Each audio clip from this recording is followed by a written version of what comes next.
We go. Okay. How you doing, Mike? Yeah, Good, Mike TV's man. here. So, Hi, you know, Mike. so- Mike, what's going on? So I've been really Mike, what are you feeling? What are you thinking? What are you saying? This is what it's like. Mike? I want as many people to experience Michael this motorcycle. experience as I have to experience. Turning on the television. So Here we go. It's funny. Let's click. To be honest, We're I kind of want to join them.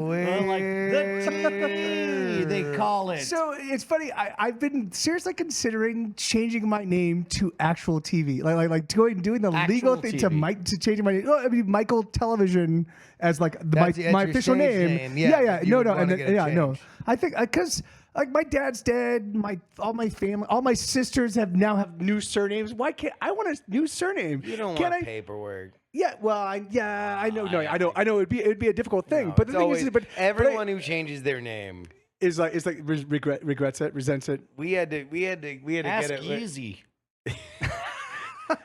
We had to get a 20-minute dissertation from Banachek, who changed his name. It was all recorded. It's on the podcast. But he was like, "Yeah, if you're thinking about changing your name to one name, think twice."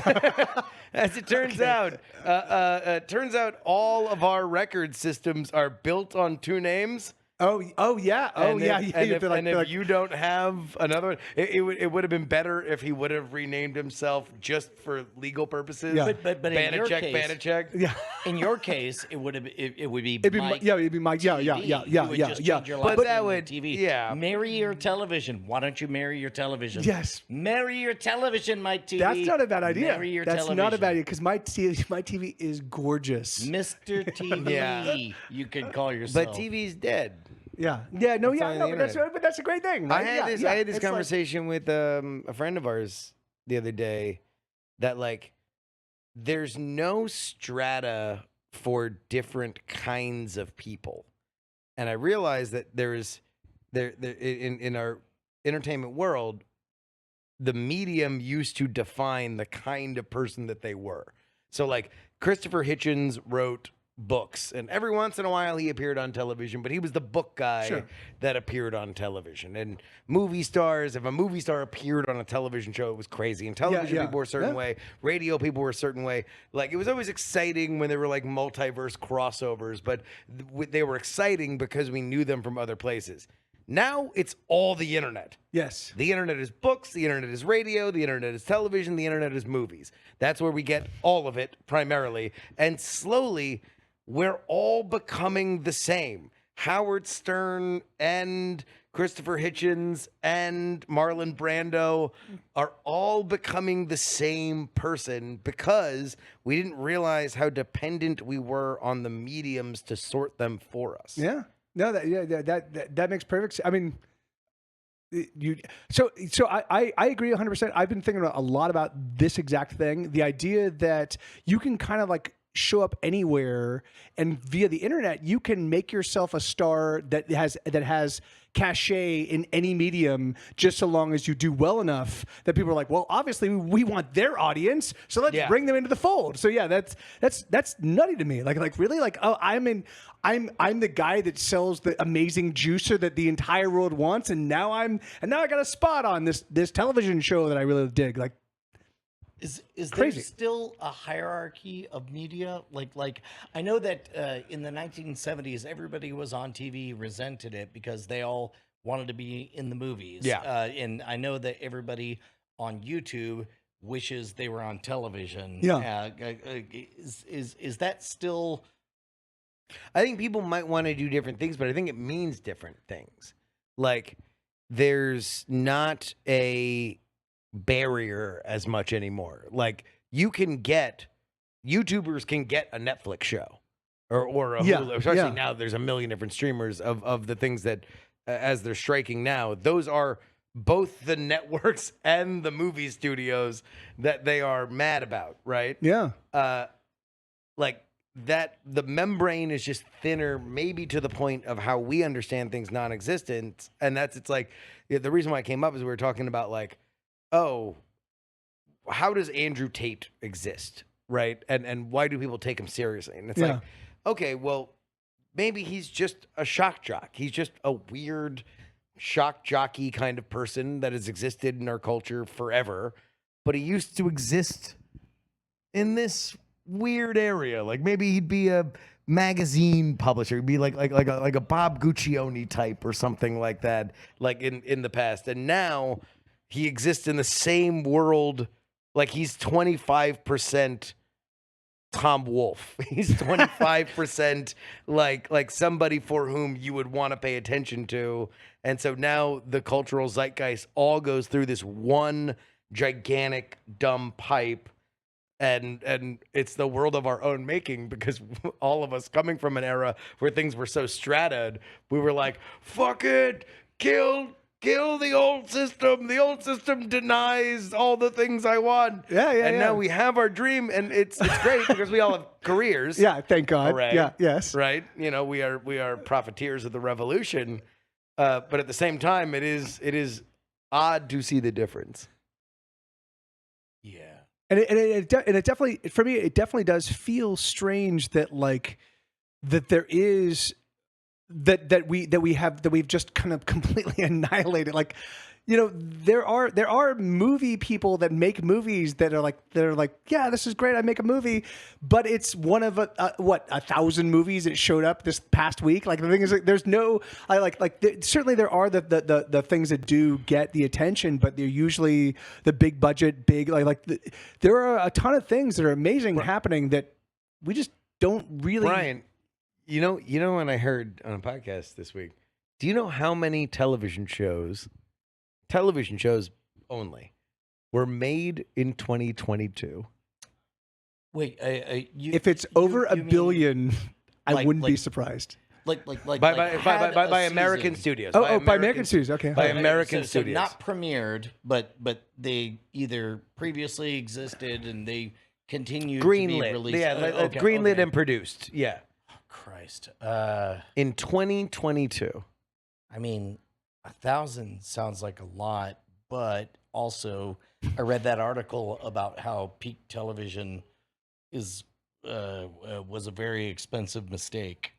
599 television shows were made in 2022. 599. That is like, so that's at least 10 episodes. A 3 or 4-fold increase from where it was in even the bloom of cable, like which was also supposed to kill creativity. We stretched it far beyond, and now I think whenever we emerge from the strike, we'll probably see a lot less of them.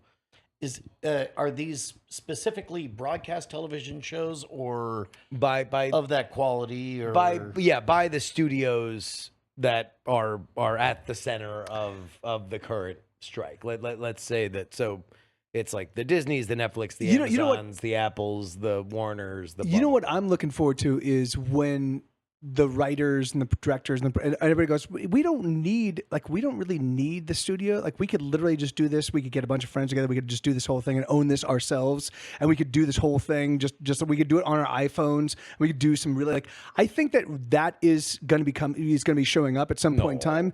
Yeah. The thing is, it's like, No. This is the strike is not about. Oh no, no. Of course it's not. about of course not. We need people to buy things. No. Of course. A fair price and rate and with proper guardrails. I do agree. I do agree with that. And I'm not saying, but I'm saying that there's enough technology. We have enough stuff in place right now that it's entirely possible that you could be like, all right, let's put together a show. Let's do a no special effects show based on great story with a bunch of friends, and you could literally do that and cut that and edit that and put all that together super easily, and you could do it with stars and just get everybody on board. That's entirely possible. And the thing is Dr. Horrible, right? Yeah, no, yeah, that's exactly right. That's exactly, and I think that whoever made that. Nobody remembers. Nobody remembers. Doctor, yeah. Ever since he was canceled. It's crazy. Yeah. Anyway, yeah. So it was made spontaneously. It just happened. It just appeared. Which is yeah. It's just a big bang. Not intelligent design. Big Bang. I feel like you're headed towards something and I don't get. No, Okay. I'm just making a joke about how Joss Whedon was canceled. Okay. All right. All right. Then we are on the same page. We are. Yeah. For we're a here. second, I thought we weren't. Nope. So, what about now? How do you perceive yourself, Mike TV? Do you perceive yourself as a music and albums person, or a YouTube person, or a Twitch person, or because it does appear that platform seems to matter. Yeah, no. In fact, yeah. That's actually a really amazing question, and it's funny because I think that I've been floundering in that regard for a while. Like I make music and I tell stories, and I tell stories through my music, and now I'm telling stories. I started off telling stories professionally, like that. I worked as a writer in film and TV for 12 years. I did it to the point I worked on a show called Arrest and Trial, which was the reality version of Law and Order. Like it was done by Dick Wolf, and because Dick Wolf was a WGA signatory, they couldn't hire writers without paying them a WGA salary. So there were no writers. There was which they could not yeah, afford. I know. So I was the writer. I was the writer. And yes, and I was an associate producer. That I lost my associate producer title, but when I left, anyway. So and I was actually. and I want to hear more all about this is part. fucking. It was a nightmare. It was a nightmare. I would get up at 6 a.m. I'd go into the office and I'd work until midnight, and I would write like I had to produce. So we were doing this on. It was a syndication budget. Just and when they first started, they were like, "Oh, we're going to do 52 episodes, and it's going to be." Oh no, we were going to do 2 seasons. It was going to be 26 episodes, 2 seasons, 13. And then they're like, "No, we're going to strip this." And I was like, "All right, great," which is good for me. Which for the kids at home that don't know the episodes. lingo, So it's 52 strip episodes. Television is Is that so you have one episode a week. Yeah, right? one episode a week or one episode a week. Okay. For 50. Or yeah, I mean you do 5 days a week. Yeah. But you can run it 4 times. So Gotcha. So like we're gonna do a strip, and I'm like, all right, great. And so, but they're like, we can't hire actual writers. Okay, well, I can only write 2. Like, okay. So as we're developing this whole thing, and at this point in time, because and just what was the show again? So it's called Arrest and Trial, and you occasionally it's called Arrest and Trial, Law and Order and Arrest and Trial, and Gotcha. it was so Rob Port, who won an Academy Award for doing a short. Oh, there it is. So for doing a short on the 9/11 attacks, right? He did like a documentary short on it. He won an Academy Award for it.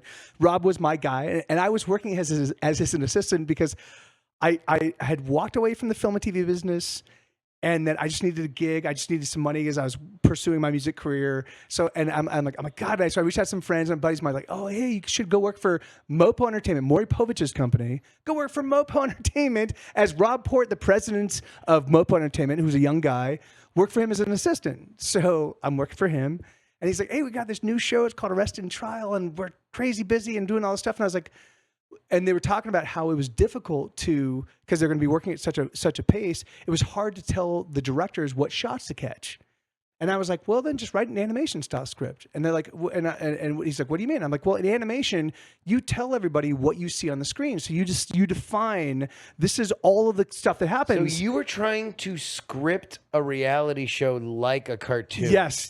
So the directors could just look. Insane. Yes, You're a crazy person. And that is exactly what we did. So that's exactly so. But what year is this? So this is 2000 or 2001. I think it's 2001. Yeah. Before 9/11? Yeah. No, it's after 9/11. Yeah. So is in it the wake of before? 9/11, you're like, I need to write. Yeah, because they were. I had no there money. weren't a lot of concerts.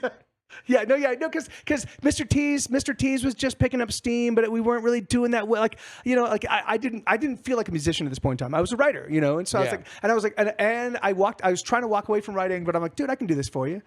So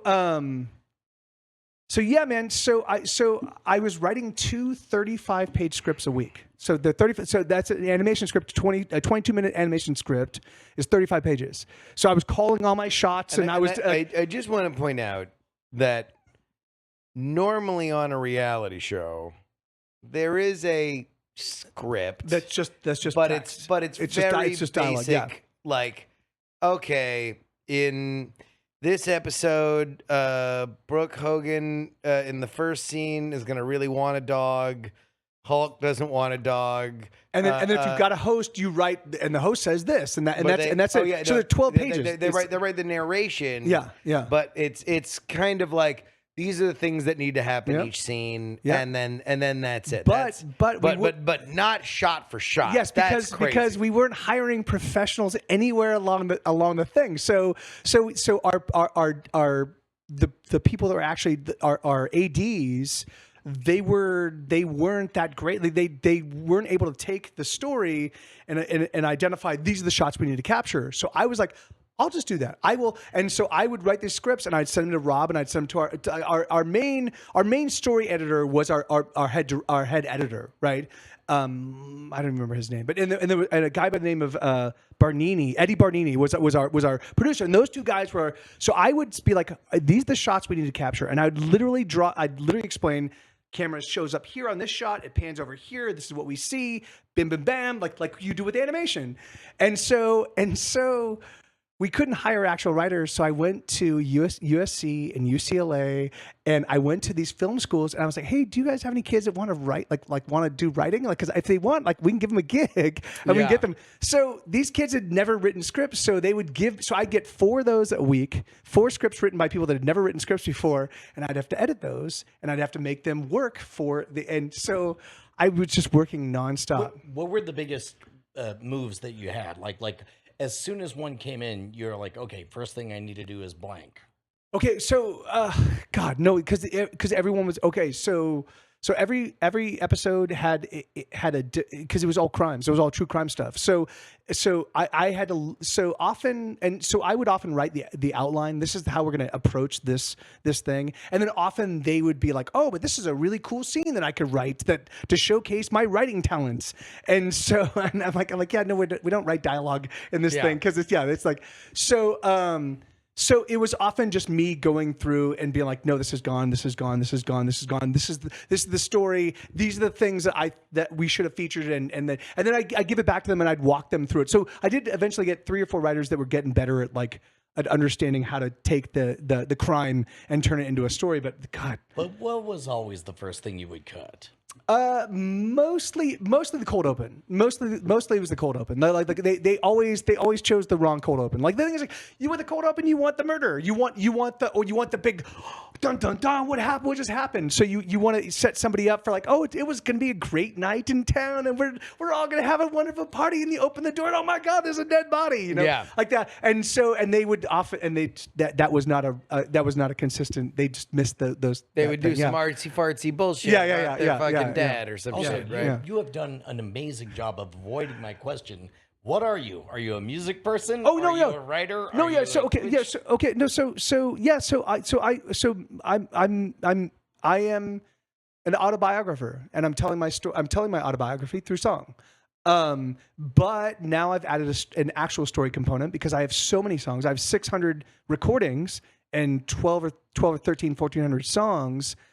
Like, how do you jump into that and understand what I do? So I'm like, okay, let me contextualize it for people. So that's why Hesitation Cuts exist, the podcast. I'm like, this is why I write the songs I do, and this is how I approach it. So yeah. So by the way, I'm autobiographer. Hesitation Cuts. Yeah. Hesitation Cuts, MikeTV. You'll find it. Yeah, and it has been the most fun I've had in a long, long time with making music and telling story. Like thank God I can write prose again. I could not write prose when I left Arrest and Trial. So I only worked on the show for 6 months, but I literally worked.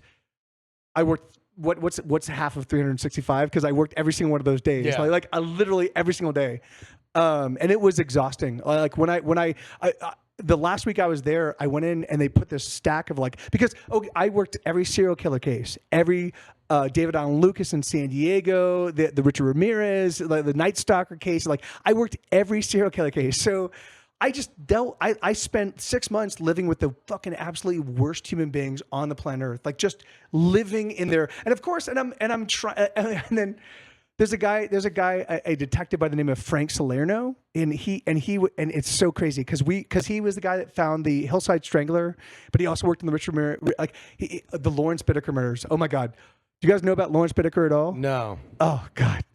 So the FBI. Why haven't you done a true crime podcast? Because it's taken me 20 years to be able to talk like this about this. It was pain. Like, it was traumatic. I went to see Mystic River when Mystic River came out, which was 2007, 2000. I was with my friends. We're like, oh, we're gonna go watch it. And when the first opening scene happens and the girl dies, I was like, guys, I cannot watch this. I'm like, I have to go. And because it was because I lived for a full 6 months just in the worst of humanity, you know. So Frank Salerno, he worked in a lot of serial murder cases. He's a kind of a star detective. You watch him as he's talking. He's like, yeah, and I was with my family, and it was great. And as you follow his career, he's like, he gets divorced, and then he develops a drinking problem, and then he's like you just literally see how his whole life is just derailed by the job he does, And I'm like, fucking hell. Yeah. So if I'm reading between the lines, it sounds like you don't miss the television world very much. No. Yeah, no. I mean, that's the thing that was a particularly fucked up situation. But in pre-boom reality, like yeah. But the idea is there's always somebody. There's always somebody creeping up behind you that wants your job. With audio equipment. No, there's always probably fixing stuff for the audio listener. There's always something that what? There's always somebody that wants your job, right? There's always somebody that wants your job. So you can't be like, well, I'm going to quit because they're like, all right, well, we got 10 other people that are probably as qualified. Don't let the door hit you. Where the good Lord split you. Dick Wolf. Dun-dun. God damn, dude. I didn't know Dick Wolf was an old-timey Southern mayor. Well, now, I got my law and order that I need to produce. Someone get me Richard Belzer on the phone. I'm Dick Wolf. Dun-dun. It's me, Please Ted Wolf. I've been hired to always say dun-dun after everything Dick Wolf says. Please bring me a cool iced tea, both the beverage and my friend the actor who I have cast in a new series for me. I will do that. Dun-dun. Also, dun-dun.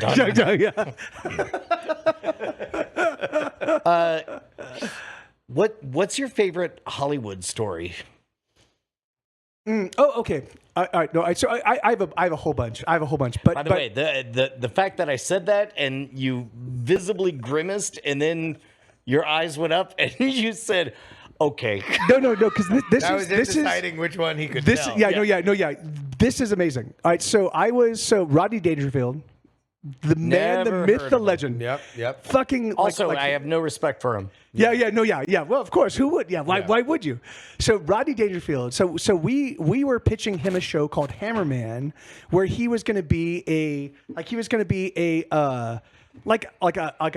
that he was like by day he was a fix it man, like handyman, but by night he was a superhero, and this is a cartoon. Yeah, and because I was working for Universal Cartoon Studios, so and this is what year? 1992 or 93, I think. So this is really in that boom time of like. This still Saturday morning animation, Batman, the animated series, that kind of stuff. No. Like that was when like every stand-up or anybody who was famous in comedy was doing so like something. Bobby's World and Rick Moranis had Gravedale High. It was a gigantic fucking cash in for Camp Candy. John Candy. And certainly if they didn't have their own show, they were featured. Like they were featured in shows. Like they were regulars. Why did that? Was it just like everybody was like, "Hey, Hanna-Barbera just keeps ripping off our voices. Imagine if you actually had the people." I think it's really funny because I heard this a lot. I heard this a lot from the actors. The thing is that first off, you didn't have to prepare, right? You'd show up, you could dress however you wanted, and they literally would look like they'd roll out of bed, like hey, hey guys, For the stars. They'd show up, and the thing is, it was always an ensemble. It's really funny. In fact, there's a new show called Better Things. I've been talking to Isabella about this because I'm like, this is not. All of my experience with recording voiceover for shows, it's always an ensemble, and it's always in a studio where everybody can sit like kind of in front of their own microphone and they can all interact off each other, because occasionally you capture gold because somebody will just interject a weird, crazy, random joke, an improv joke based on what's been said, and you're like, yeah, well, let's use that. So, and so, but they often said they're like, yeah, it's steady money, and it's easy. It's like we just show up and we work like the length of the episode. It's like half an hour tops. And I guess they sold better from the studio perspective. They sold better than if you were just gonna do a random Hammerman cartoon. Yeah, I mean, well, no, but that's the thing, dude. In fact, that's the thing is syndication, like syndication at this point in time could be a fucking gold mine. Yeah. If you knew the right organizations and the right people, and you were able to sell it in the right way and get everybody behind it. Like in fact, that was Exo Squad. So the first show I ever worked on was a show called Exo Squad, and Exo Squad still has adherents to this day that fucking love the show, because Jeff, my boss, he was like, I want to do like a show that works for kids but also works for adults. And so he did this, just a science fiction show, and it was amazing. It was amazing, and of course, I, growing up with Akira and Robotech and all these things, it was literally when I first showed up at Universal. I was 19 years old, and I'm interning, and Jeff's like, hey Mike, I know you're into this kind of stuff. Do you have any ideas for Exo Squad? And I was like, as a matter of fact, and I had a whole notebook with drawings and story concepts and and so I was like, here you go, and he's like, and he's like, this is great, and he started implementing that into the show Bible that night, and I was like, dun dun dun, it was glorious, and then he's like, you can come stay in my guest house while it was where I established my bona fides, but yeah. This is an unproblematic Hollywood tradition. Yeah. But Let's just leave that. Let's leave that for the book. Show me that smile again.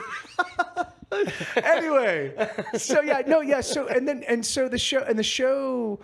For whatever reason, Michael Edens. So Michael Edens was our showrunner who worked with I forget his name, Larry something, but they were the guys that did X-Men, the Fox X-Men, which was a big it was the most rebooted. It was the animated. So was that the one where Wolverine randomly had an Australian accent, or every now, well, yeah, I think early on. Anyway, so we had a great writing staff, but that show, it scoot on down the bench here. Sure. Anyway, it opened my eyes to what was possible with storytelling and what could be done, and then I watched it all just get betrayed by upper management, like nonstop, and I was like, oh, you guys are not on our side. What do you mean by our side?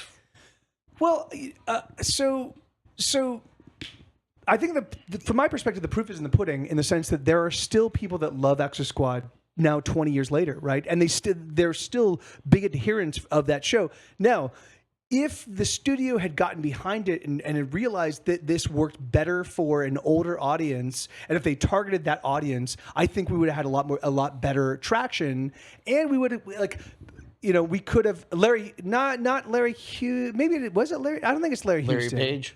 No, Sergey Brin? but maybe it is Larry Houston. Thank you, Spider-Bite.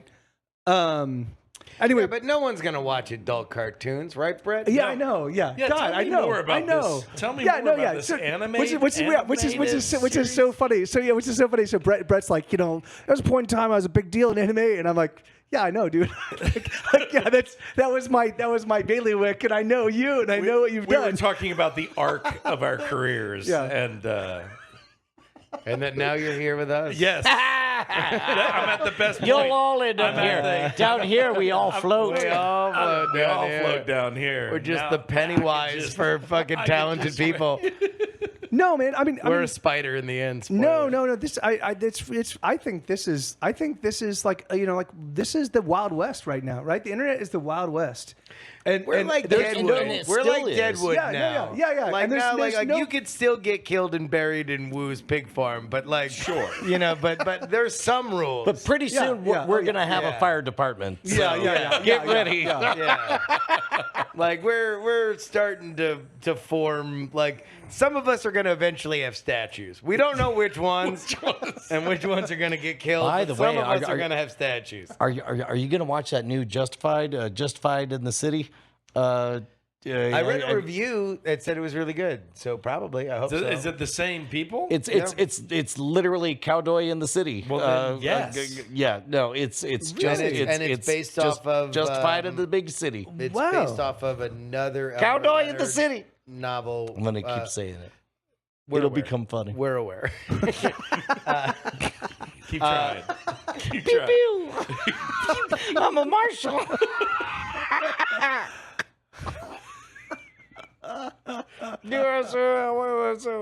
I ain't no lippy fuck. But you. When I'm you done. say We're cowboy done. in the city, I'm done. all I could think of is Carter Country. But See, now we're off on another. yep.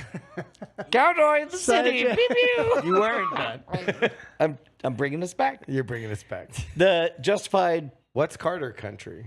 A show from the 70s about a guy who comes from.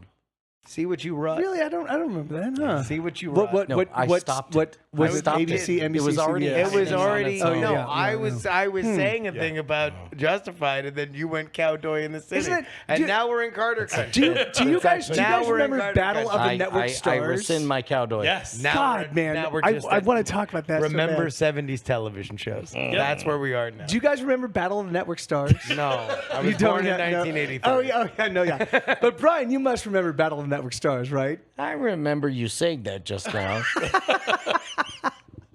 Anyway, yeah, no, it was pretty epic because it was Yes. like it was like all of your favorite people from all of your favorite shows on ABC were doing On a reality We're doing television a competition, reality Olympic events against all your CBS people There and we all your NBC people. Yeah, and it was epic. Ah, Gabe Kaplan. It's, Yeah. yeah. Oh. I know. Oh my God, Linda. Yeah. The card. There's I know. there's God, a subreddit, old school hot, and it's a lot of like old like Playboy like stuff Sure. or whatever. But there is one poster there that I don't know what childhood event involving Linda Carter has formed that person's memory. But I swear to God, 3/4 of the Just Linda posts Carter. are just pictures of Dude, Linda Carter. Yeah, no, that makes. I mean, really, truthfully, she was. I grew up in the '70s. She was absolutely gorgeous, and she was fucking Wonder Woman. Like she was. So she was A, gorgeous, and then B, Wonder Woman. Like of course, like how that was emblazoned in me. Like that has been imprinted in my DNA. Like Linda Carter could probably show up right now, and I'd be like, yeah, all right, Yeah, please. yeah. Yes. Have you Okay. considered maybe in the middle of a concert, like standing up and spinning around in a circle with your arms out? I have literally done that. I have done that. I'll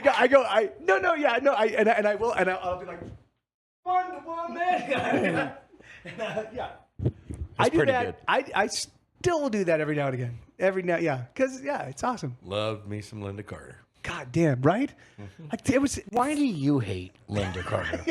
Why? I don't hate Linda Carter. I just have no emotional connection to Linda Carter. I never watched the original Wonder Woman show, and you know, I don't know. She seemed cool. I know the memes. I know the clips. She can Yeah, sing too. yeah. I'm sure she can. Yep. So we stumbled across a trope that I Certainly seen every fucking cheesecake picture that weirdo on Old School Hot posts That's managed to collect. Yeah, constantly. There we go. yeah. we stumbled across a trope that I didn't know was a trope, but bull semen and horse semen were very popular in the 1980s. for what? For injecting into muscles instead of steroids, you would use for bull semen. a black box trope for we have to get the blank because it's worth blank. Oh, yeah. On Riptide and Yep. Oh, yeah, you're right. Miami Vice That's right. and so on. Apparently, I think they mainly loved it as a vehicle to cause characters in the background to go, it was, yeah. But they never ask how they collect it. They never ask. They do in do. Riptide. One of my earliest childhood memories is the guy's like, "Well, I brought the mare out and I brought the bull out, and then miming jerking off a giant horse cock." And it's like, but now it's about to melt because it's too warm. Let's freeze it. Can we? I like get away with Riptide it too. Yeah, me too. Stephen J. Cannell. What was that about? Oh, and the crossover episodes. Weren't those the best? Like, oh yeah, Simon and Riptide. We're doing a crossover thing. Like those. Detectives living on a boat. Yeah. Wasn't that Miami Vice? No. No, There was a lot of boats and cars in Miami. Don Johnson lived on a boat. Yes, he did live on a boat. But I know that. Tubbs lived in an Only apartment. in the first couple of seasons. Tubbs lived in an apartment. So yeah, so it's not both. Yeah. And So there's some comedy, executive was too. like, "We have both of them live on a boat." Yeah. No. Although I think Riptide predated. Oh, they ripped him Miami off. Vice. Yeah. Nice. Yeah, I think there was somebody was going, hey man, what I do appreciate the Riptide idea of people being on a boat, but what about if we put them in a pink T-shirt with a white blazer and we put it in Miami and make it about cocaine? Yeah. Yeah. And then everybody's like, now yeah, well, that's fair. That's fair. That's how we Glenn win. Frey will do the music. Okay. There was, we've talked about on Cord Killers, there was a style guide that said that never, ever, ever will you ever see an earth tone anything on this show. Everything will either be turquoise, pink, white, or neon illuminated, which is funny because every time that they killed a person or they blew something up, it was always in the exact same stone quarry. So the moment you saw that stone quarry, You're like, uh-oh. you're like, bad news, my guy. Someone's getting iced. Yep. Miami iced. Miami It'll Ice. say featuring. If that, oh, you're the feature. Okay, great. Yeah. That's actually kind of cool. Like what would be This is fun? where it ended. What would be fun? Do you remember 70s television? This is where it ended. This is where So it ended. anyway, yeah. I just the Battle of the Network Stars was a big thing for me. That was fun. There was one where I believe they maybe full on either ripped off or did an homage to a David Copperfield bit where it's like, I don't know, somebody was gonna, in the Battle of the Network Stars, they were in a box and then suddenly a van crushes the box or whatever, and then they turn out to be driving the van.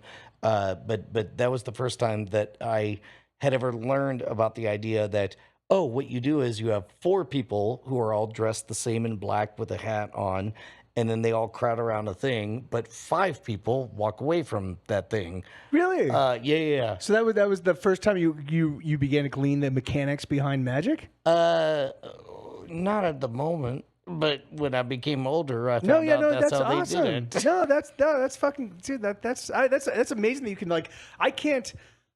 I can't go back and discover like I can't be like, oh yeah, this is the moment I realized music was really important for me, or this is like, yeah, no, that's awesome. I wish I had that like the stepping stones of me being. But you like, got to remember the first time that you like loved an album, like because like people who aren't into music remember that. No, so my family, we would sing like as kids, like we would my mom would like we'd all be in the car and we'd sing to like Christian stuff, Yeah, you know, yeah, and yeah. that was so that was I do remember that when I worked at Domino's Pizza. I made $2.40 an hour because I made half minimum wage because it was called in California it's called a training wage, and if you were under the age, because I was 12 years old, if you were under the age of 16, you could be paid a training wage, which was half of minimum wage for your first 80 hours of working. Yeah. So I worked like 10 hours a week. So I would work like 15 or 20 hours, and I'd get like $25. You know, it was or whatever. It was a terrible. So I saved up some money, and I went to the record alley in the Palm Desert Town Center, and I bought 4 albums, and I was like, I'm gonna buy records, and I got Tiffany. Tiffany's first album. I got the Pet Shop Boys, whatever that big record was. Sure. Inner City Pressure. Yes, I got George Michael's Faith. Yep. Sure. And I got White Snake's like, wait, here we go again on my own, and that was like, and I was like, yes, I got and I listened to those things nonstop for probably a couple months, and then a British guy in my high school, he was like, hey Mike, have you ever heard the Beatles? And I was like, my mom likes the Beatles. I don't want to listen to the Beatles. He's like, listen to this. And then I was like, oh, this is my new pack. Mike, Yeah. you know that new sound you're looking for? Well, listen to this. Boy, isn't it? First album I bought with my own money was Ace of Base. Hey, There you go. Yeah. That's How did you feel when you found out that it was anti-Semitic? you know. I was gonna make a joke, but I don't know. It's I mean, I found that out with you. You told me. Yeah. Yeah. I was not. Well, I don't know. I think I had long since become ashamed of that being my first purchase. So like, because then I got into, you develop taste, and then Yeah, you're well, like, yeah, dude, you're like, Tiffany- pop music's fucking bullshit, man. Yeah. The only thing is the thing that I like now, and I'm Yeah. totally not shaped by what MTV's playing. Like I'm developing my totally independent idea, and that doesn't. That means Ace of Base sucks. That means UB40, the other album that I got. Actually, no. To be totally honest. Oh, UB40 with the red, Oh, red, UB40. red, Oh, yeah, exactly. yeah. Oh, yeah. And That then- was a actually jam. that's kind of bullshit. The first shit that I got, although I don't know whether I paid for it or my mom paid for it, because I remember that Ace of Base was the first thing that I paid for with my own money.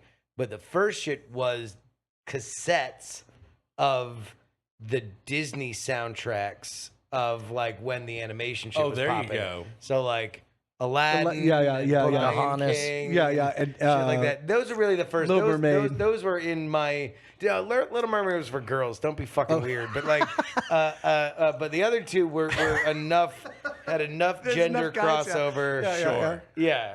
You get your ass kicked. Listen to fucking. I mean, Lion King. I grew up with nothing but women, so Yeah. a lot of my tastes are very circumspect, just because that was the what I knew. It was all girls, So yeah.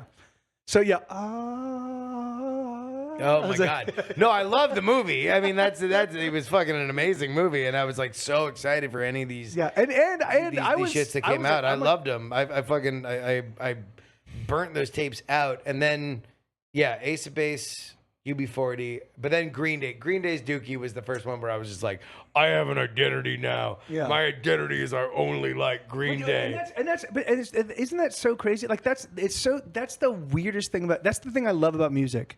There's something about you find a sound that you're like, this is me. Like it's not like this is a sound I like. You're like, this is me, and then you just absorb all of the there's a look like, and if you do it right, if you're a musician, you're doing it right, then there's a look that's involved, and there's a story behind it, and there's an ethos, and there's and then people go, sign me up, and it's awesome. Like you're like, so as a kid you're like, I have no personality, now I've got a personality, and it's this. That's so, it's like, yeah, man, that's just fucking mind-boggling. Do you think that comes from a place of like being heard or a place of armor? Because when I was a teenager, I was mainly worried about like, I want to do a thing that nobody can assault me on. like I want to feel like I can always defend myself on whatever my thing is. And you went into magic? Well, that was later. That was later. I'm sorry. Very question I was going to ask. That was later. Mission Control. Mission Control, are you there? No, I mean no, but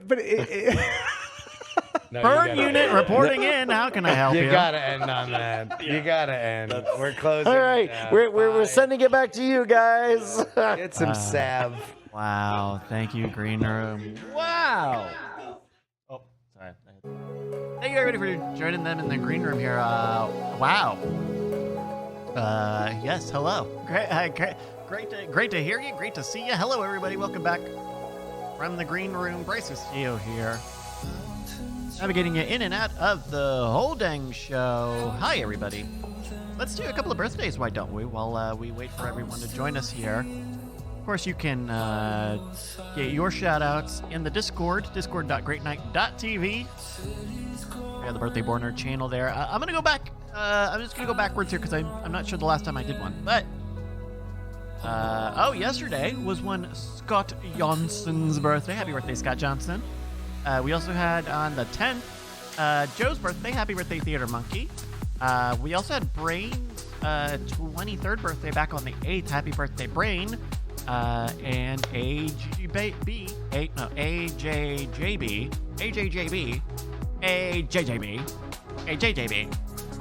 That's another. Had their birthday on the 3rd. Happy birthday, AJJB, who turned 18. Oh, happy birthday. Let's you want to talk a little bit about fast cars? You want to talk a little bit about F1 stuff here?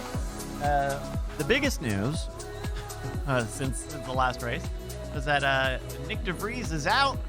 Daniel Ricciardo is back in. Less than a half of a season away from the grid. Daniel is back in probably the worst car on the grid. Probably the worst, one of the worst cars, certainly the worst performing team on the grid. But it's Red Bull family, you know. If he can step in there and show that he's bigger than what that team can be, okay. Then that's great. Then that opens the door to maybe he replaces Sergio. But who knows? So Alcondra is asking, what is DeVries doing now that he's out? There are rumors. I don't think this is enough to be reported on by any of the real outlets. But there are a few rumors going around. There are I think unverified rumors of like Nick saying stuff of like I don't know, getting on like some Mercedes bandwagon and talking about 2021 again. Gosh, but I think those are rumors. The other rumor here is that they are going to announce the teams that broke last year's cost cap maybe soon. There's speculation that it could be about 3 teams, but it's all speculation. You know, we would need the FIA to really step in and talk about that. But it would be pretty damning if teams actively broke the cost cap, spent more money than they're allowed to. If they did so intentionally, because that would be damning to the penalty that Red Bull got for this year for breaking for last year. Anyway, right? Like the Red Bull got that penalty, and here they are with again like the best car on the whole grid. It's I don't know. I like the cost cap, and you know there are sophistications to it. There's the capital expenditure stuff, which is different. There are different years. Like there's a lot of like niceties and interesting things about this cost cap system. But it seems like we're running into problems a lot. It seems like it's making a lot of problems. It seems like it's making. We also had, I think this was today or maybe less yesterday. Former F1 driver Nicholas Latifi has retired from racing at the moment. He's going to go after an MBA and get into business. Poor Nick. He seems like a nice guy. He seems like he seems like a man. This is fainting with the damnest. describing with the faintest praise. He seems like a nice guy, and it seems like he has the opportunities to go wherever he wants in life. So good for Nick. Hey, you know what, Nick? Maybe one day Nicholas Latifi will be running a Fortune 500 company. Do they have Fortune 500 in Canada? Is it like the Fortune 350? Is there like a currency conversion thing? Hey, we've got our Fortune 400, eh? That's nothing. None of this is anything. But we've got a race coming up this weekend. The Hungarian Grand Prix at the Hungaroring. It'll be early in the day. I believe race time on Sunday is 9 a.m. on Sunday. Whew. Another early race. Another kind of early race. But it's good to get the race out of the way early. Then you kind of have the rest of the day, right? You kind of get the rest of the day to be like, oh, I enjoyed the race. There's almost like a churchiness to it. Are you saying that the race is like the vitamins or the push-ups that you have to do? They're like the thing that you have to get out of the way? Well, it's nice to get it out of the way. It's like, because if it wasn't like first thing in the morning, then I'm just like spending the morning waiting for the race to happen. So, you know? so it's not like the delicious dessert that you really, really want. It's the thing you have to get done. Because I like it, but you feel more energized when you get something done earlier in the day. That's the same with push-ups. Oh, well, yeah, but I like this. You don't like push-ups? You know what? Not I don't have upper body. Look Actually, at me. you know what? I Don't wouldn't look even at me. push back on that. I'm with you on that. It's like I don't blame you one bit. Yeah. Who would like push-ups? No, really? I like an octopus. Oh. Anyway, that's 9 a.m. Eastern time. Coming to you live and direct from Hungary. So check that out. Also, what is this? The Iowa 250 for IndyCar. So check that out Saturday and Sunday. Hello everybody. We've got a few more minutes here. We got a bunch of folks hanging out in the kitchen. Got some folks making their way into this. This might be a first.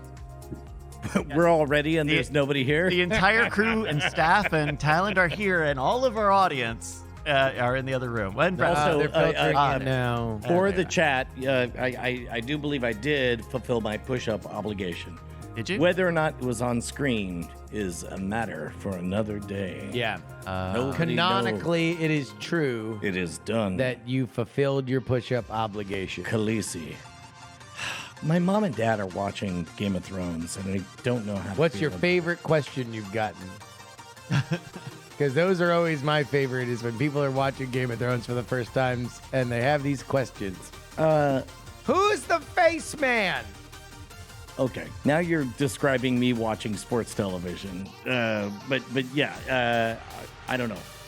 They thankfully have not asked me any questions, and I have not wanted to introduce any questions to the conversation with my parents. I've gotten, when Ashley was first watching it, the first 6 episodes, I would get probably 3 or 4 sheepish questions an episode of and not anything weird or salacious. It's just so why did a new person go to the other place?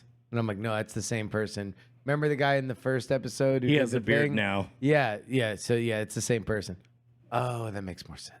Yeah. That's like every Game of Thrones, people who are watching Game of Thrones question, that's their answer. Oh, that makes more sense. The thing that bums me out is now every time somebody tells me they're starting Game of Thrones, I want to pre-apologize for the ending. I want to say sorry. But at that point, it just becomes every television show ever. It starts off strong and then it gets kind of shit. But those first 5 seasons are immaculate. Breaking Bad ended pretty good. And that's an exception to the rule, right? Yeah. Yeah. Oh. I'm not saying no television show ends strong. So somebody I'm saying starts off that saying most I'm television watching shows- Night Court, and you're like, I'm very sorry. Yeah, right? It's no. you know, Turns out John Larroquette has another career after this. I mean, he has a career now doing Night Court. It's crazy. That show's doing well. Really? Yeah. Really? Night Court did well. How well? Stay courting. That's, Well, now that's, it's not- that's on Peacock. And NBC. They got an Emmy nom. What? Emmy nom, my guy. I'm not. Eminem. Okay. One of the Emmy nominations that didn't go to Succession. Yeah. No kidding. most of the Emmy categories are just every character from Succession. The number one show in terms of Emmy nods this year. Oh, God, it's so hot, guys. It's so hot. Like it's It's hot too. It's set to 68 degrees, and I believe it's 76. I had turned the AC down a little bit because we were recording in here, but then I changed it, and that was a couple hours ago. So it should be. It should. Are you guys? Are you burning up? Should we get some fans in here?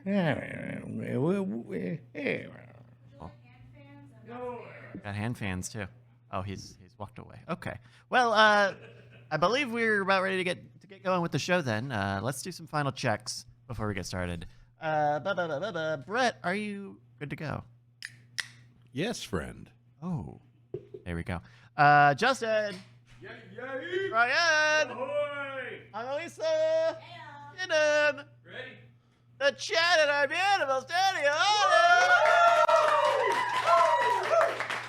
Thank you so much for joining us here in the Great Night Pre-Show, Great Room, Green Room, whole dang thing. Brett, I'll count you in. All right.